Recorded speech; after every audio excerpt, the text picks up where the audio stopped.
Well, after a lot of years of having a minimal presence in the market, U.S. red meat is finally gaining a little bit of traction down in Cuba, due in part to an expansion of private sector buying. And to help U.S. suppliers capitalize on this opportunity, the U.S. Meat Export Federation recently held an educational seminar in Miami, bringing exporters and prospective buyers together to learn more about the procedures for conducting business in Cuba.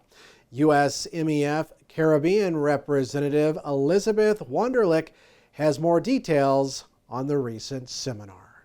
I think there's excitement about the market.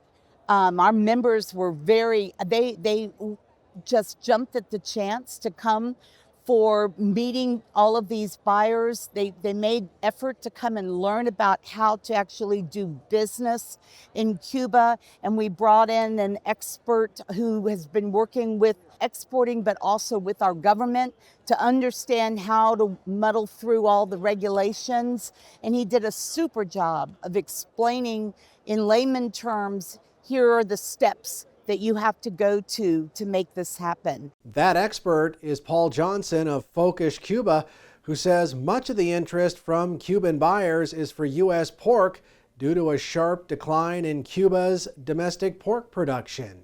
Pork sales are up about 400% during the first 6 months of this year compared to the same time last year. Sales of pork are about $13 million through 6 months. It's a relatively small number, obviously, but I expect that to increase based on two things. One, pork production in Cuba is down about 90%.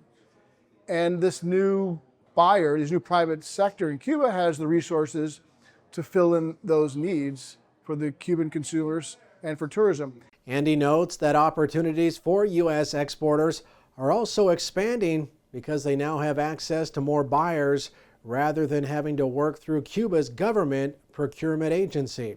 Without question, more good news for U.S. pork producers.